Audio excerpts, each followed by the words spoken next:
Welcome children to part 3 of our beautiful chapter about water, the elixir of life. Now water is the basis of all life. Everything that is around us depend on water. Plants, animals, human being, everything depends on water. Every animal and every plant contains a substantial proportion of free or combined water in its body, and no kind of psychological activity is possible in which the fluid does not play an essential part. Now, as I told you, our body is made of 70% water. If there is no water in anything, it will not exist. It plays such an important role. Water is, of course, necessary for animal life, while moisture in the soil is equally imperative for life and growth of plants and trees. So we see animal life, plants and trees need water. The preservation and utilization of water is thus fundamental for human welfare. So it is very, very important for us to take care of water, utilization of water. Why is water so important on earth? Because of this. Because of all living things, plants, human beings need water to survive. They will die if they don't get water. Apart from artisan water, which is water in well, the ultimate source in all the cases is rain or snowfall. When you get rain or it snows, you get more water. Otherwise, what is artisan water? From the wells. Much of Indian agriculture depends on seasonal rainfall and is therefore very sensitive to any failure or irregularity of the same. Haven't you seen farmers? Farmers are very happy when they have moderate rains, but farmers are very unhappy and angry when they get heavy rain. Their entire agriculture dies, gets destroyed, and if they don't get rain, then also it's not nice for them. Yes, so water is very important. The problems of soil erosion and of inadequate, of irregular rainfall are closely connected with each other. Soil erosion and irregular rainfall, both are connected to each other. It is clear that the adoption of techniques preventing soil erosion would also help to conserve and keep the water where it is wanted. In other words, on and in the soil, and such techniques therefore serve a double purpose. Now, if we take preventive measures for soil erosion, we are also conserving water, saving water in appropriate places, whether be in the soil or above the soil. It is evident, however, that in a country having only a seasonal rainfall, an immense quantity of rainwater must necessarily run off the ground. The collection and utilization of this water is therefore of vital importance. Now, the rainfall water or water coming from up, how we utilize it is very, very important. And in what quantity are we saving the water? Much of it flows down into the streams and rivers and ultimately finds its way to the sea. Most of the water which comes from us goes back to the sea.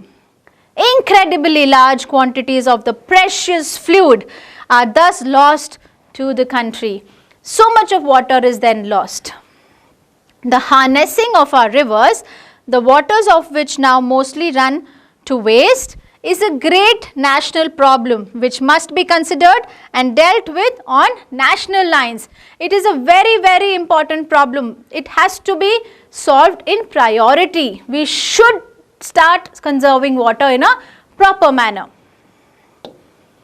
Vast areas of land which at present are mere scrub jungle could be turned into fertile and prosperous country by courageous and well-planned action. This entire jungle, if planned in a proper way, can be converted. Yes, can be converted into a gorgeous, well-planned, fertile land. Closely connected with the conservation of water supplies is the problem of afforestation. What is afforestation? It is when we plant so many trees close to each other to form a forest. The systematic planting of suitable trees in every possible or even in impossible areas and the development of what one can call civilized forests as distinguished from wild and untamed jungles is one of the most urgent needs of India. We definitely need systematic planting of trees. It will help greatly in soil erosion, and it is amongst the urgent needs in India. It should not be an untamed jungle, but it should be in a very systematic way. This is systematic way of planting trees, and this is untamed jungle. Such plantation would directly and indirectly prove a source of untold wealth to the country. They would check soil erosion and conserve the rainfall of the country from flowing away to waste. If we have systematic planting of trees, it is a great wealth for our country. We can conserve water by that. The water will not go waste into the seas. The measures necessary to control the movement of water and conserve the supplies of it can also serve subsidiary purposes of value to the life of the countryside. If we conserve water, if we use water in the correct way and take correct steps to prevent soil erosion, it is such a great benefit for the countryside and the people of the country. By far, the cheapest form of internal transport in a country is by boats and barges through canals and rivers. Barges are boats which have flat surfaces. We always hear lot of developments in rail and road constructions, but very little development has been done for our waterways in India, and these are one of the main transport. We move on. Then again, the harvesting of water supplies usually also makes possible the development of hydroelectric power. The availability of electric power would make a tremendous difference to the life of the countryside and enable the rural economy to be improved in various directions. If we put in a little effort and concentrate on hydroelectric power is the power we generate with the speed of water. When the rainfall is really high and water falls in the bunds, we generate hydroelectric power which can be used in the countryside and the villages. It is such a great way of saving electricity. In particular, it would enable underground water to be tapped to a greater extent than at present and thus help to overcome the difficulties arising from irregularity or inadequacy of other sources of supply. If we have proper facilities for underground water, we will not have to depend on other sources. We have ample of water then. In one sense, water is the most commonest of liquids. In other sense, it is the most uncommon of liquids with amazing properties. There is nothing else that you can compare other than water, which are responsible for its unique power of maintaining animal and plant life. Although it is very common, available everywhere, but it is very important part. The investigation of the nature and properties of water is therefore of the highest scientific interest and is far from an exhausted field of research. If we don't have water, we are no more. We do not live. Yes, that is the end of life. So let's take a pledge to preserve water. Now we move on to the question answers. We are on question number 11, which is on page 22. How does the prevention of soil erosion serve a double purpose? Adoption of techniques preventing soil erosion would also help to conserve and keep the water where it is. It will keep the water, it will grab the water where it is wanted, that is on and in the soil. Question number 12. What are the two sources of water mentioned in paragraph 10? It is page 22. Rain and snowfall are the two sources of water mentioned in paragraph 10. Question number 16. What does the writer mean by civilized forests? Forests created by the deliberate planting of saplings by human beings, artificial foresting, as contrasted with wild and untamed natural jungles which already existed. Mention any two advantages of civilized forests. Civilized forests would directly and indirectly prove a source of untold wealth to the country. They would check soil erosion and conserve the rainfall of the country from flowing away to waste. These are the advantages of civilized forests. Civilized forests are forests made by man itself. How will the development of hydroelectric power help to overcome the inadequacy of water supply? The development of hydroelectric power would enable underground water to be tapped to a greater extent than at present, and thus help to overcome the difficulties arising from irregularity or inadequacy of other resources of supply. When you tap water in underground water tanks, even if water is not there, you can use from there. Complete the following sentences with appropriate details. The Nile Valley is the creation of. Now these questions are a part of the entire chapter. Do you remember Nile Valley? Yes, the river itself, the river Nile. It was brought down as the finest silt in its flood waters from the highlands of Abyssinia and from remote Central Africa, and laid down thorough the ages in the trough through which the Nile flows into the sea. Dash are a cheering sight. What are cheering sights? Yes, the rain-fed tanks in South India are cheering sights when they are full.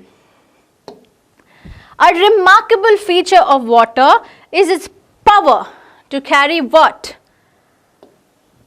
Its power to carry silt or finely divided soil in suspension. It is the silt which gives dash to the water in rain-fed tanks. It is silt which gives the characteristic water to the water. The characteristic of water at that time is given by the silt. Dash is the foundation of all agriculture.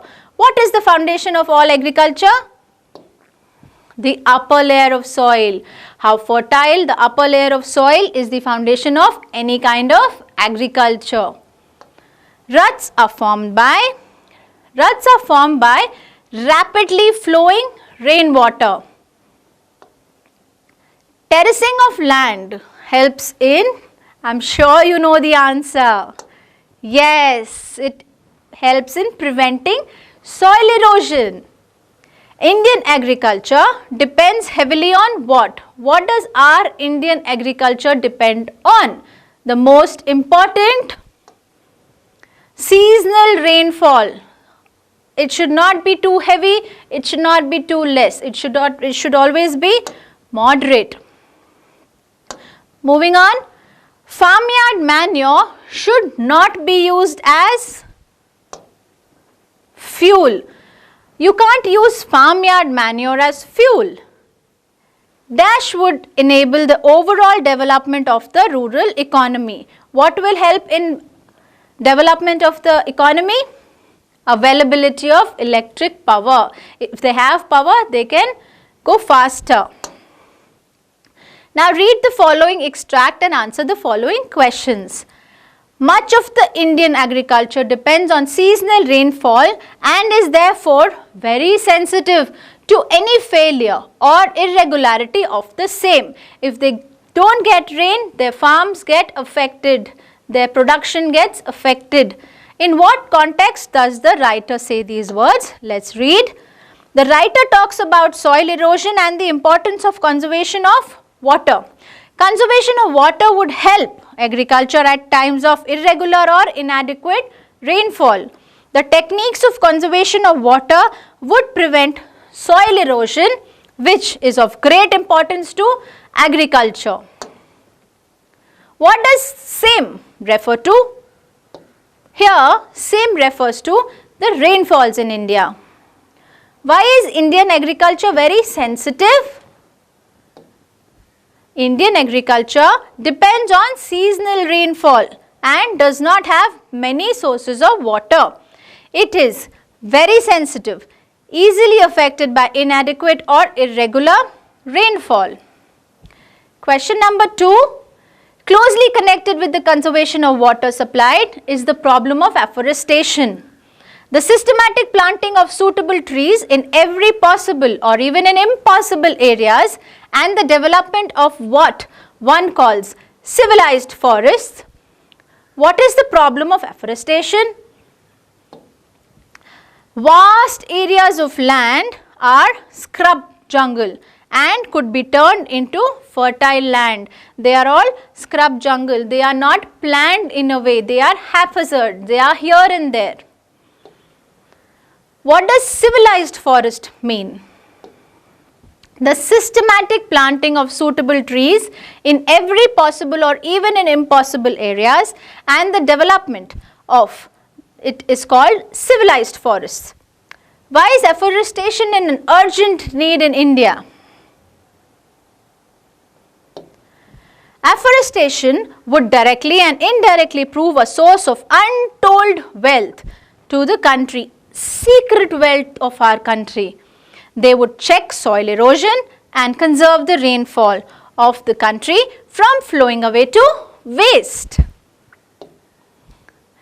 Now we are into paragraph writing. The first one. How does C.V. Raman show that water is the real elixir of life, the real amrit of life? There are the points here. Water makes the difference between a barren desert and a fertile valley teeming with life and vegetation. Water plays an important role in shaping the history of earth, right? Water bodies add to the beauty of the scenery. If you go to some place and if you see a little water body with fishes in it, don't you feel happy? Just a small little water tank makes you happy. Water has the power to carry silt, which is very necessary for agriculture. Water creates the silt by flowing over the rocks of the earth's crust. Water is the basis of all life, animals, plants and human beings. Now we will convert this into a paragraph. You can read with me and underline the words. C.V. Raman shows that water is the elixir of life. He gives us the example of the Libyan desert, where there is no vegetation and not a single living thing visible on this side. On the other hand, in the immediate neighborhood, the Nile Valley is teeming with vegetation and people. The water of the Nile Valley has made all the difference. He says that water is a wonderful thing, so magical, and it has shaped the history and the civilization of our earth. He also adds that the presence of water makes the countryside beautiful and it has enabled agriculture to thrive. Water enriches soil and makes it fertile. If water is used judiciously, it can improve our economy by generating electricity as well and provide us with cheap means of internal transport by the means of boats and barges. He tells us that water is fundamental for human welfare. So, C.V. Raman, our author, says that water is the most important part of our well-being. We are nothing without water. So, children, this is the end of our chapter, the elixir of life. With this, I want you all to promise me one thing, that you will take care of water around you. Close the taps when you're not using them and take a pledge that any important event in your family, you will plant a tree. how beautiful the world would be, right? Thank you so much. Now I sign out. We have lot of quizzes in our apps and you get lot of points. You know it. So come on, start solving, start learning. Bye-bye.